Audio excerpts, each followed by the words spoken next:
Hey guys, how are you today? Okay, so today's lesson is going to be about writing.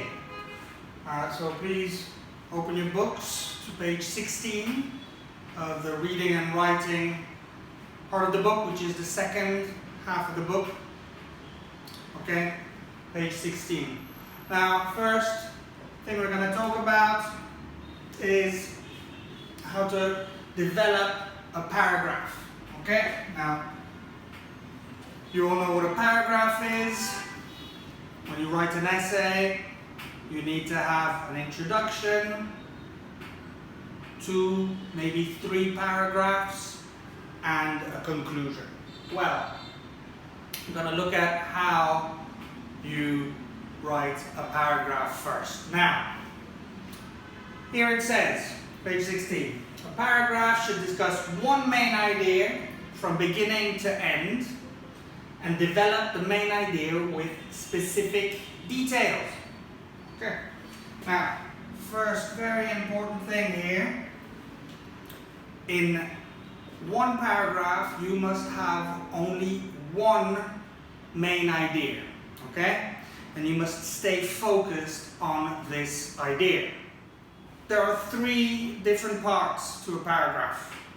The first sentence, the main sentence, is the topic sentence. Now, the topic sentence in a paragraph is very, very important. It tells us what the topic is, what the subject of the whole paragraph is. It basically says what is your main idea. So, let's read here. The topic sentence is usually the first sentence of a paragraph. It identifies the topic or subject of the paragraph. It also gives the main idea or controlling idea, which explains what the writer will say about the topic. Next. Okay, so supporting sentences. Well, first of all, how many are there? It depends. It depends on the essay. Usually you might have 2 or 3 sentences that we call supporting sentences. Now, supporting sentences, what are they? Well, let's read first.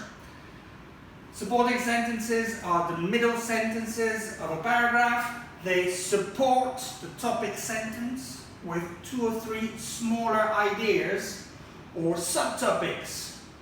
Subtopics are supported with specific details such as examples, explanations, facts, definitions, and reasons.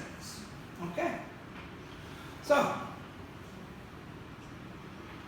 there's 2 or 3 smaller ideas. You can call them subtopics, and those subtopics as such contain maybe examples, explanations, facts, definitions, or reasons. We're obviously going to see some examples of this a little bit later. So finally, we get to the final sentence in the paragraph, which we call a concluding sentence. Well, the last sentence of the paragraph, what does it say here? The concluding sentence is usually the last sentence of a paragraph. It summarizes the main points of the paragraph and restates the topic sentence, but in different words. Okay?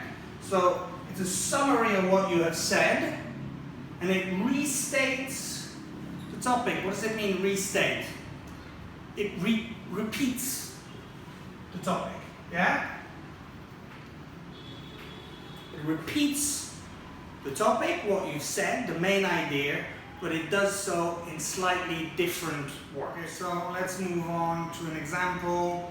We here on page 17 have the outline of a paragraph. Okay, we're gonna have a look at this together now. So we take the first sentence of the paragraph, the topic sentence. As we said, the topic sentence gives the main idea of the paragraph. It says here, when you start a job, you can leave a bad impression on your new co-workers very quickly without even realizing it, okay? So that's the main idea of your paragraph.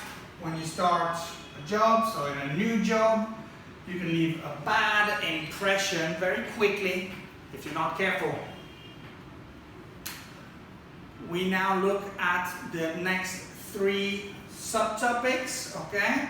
Like as we said, the first part of the paragraph is the topic sentence.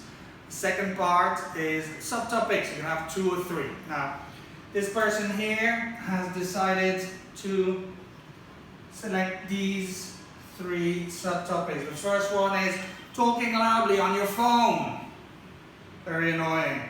Secondly, taking the last cup of coffee. Yeah, leaving nothing for others. And C, leaving your cell phone on, which also means that it's going to be ringing and making all sorts of vibrating noises. So, all of these are the subtopics. Now, the subtopics will be explained or given examples to. For examples, talking loudly on your phone, what does it do? Co-workers can't focus or have phone calls. It sends a message, so very annoying. B, the idea that the person may take the last cup of coffee. Well, a lot of people find that very rude, and somebody might have to make more, so it wastes the time of other people. And the last idea, leaving cell phones on, well, it might slow down other people, co-workers, when they're working, or it might mean that they're going to make mistakes. Finally, we've got the concluding sentence. So the concluding sentence should be, as we said, a kind of repetition of the topic sentence. Let's have a look. Finding your dream job may take a lot of time and effort, but unfortunately, leaving a bad impression on your co-workers can be done quickly and easily. Very quickly, without realizing it. Very easily, leaving a bad impression is, yes, the same idea, leaving a bad impression. They've just written it in slightly different words, okay? Now, in this one, you notice the first part, finding your dream job, may take a lot of time, so there's a little bit of extra information. It is not exactly the same as the topic sentence, okay? So you can have some extra information, just say the whole thing differently.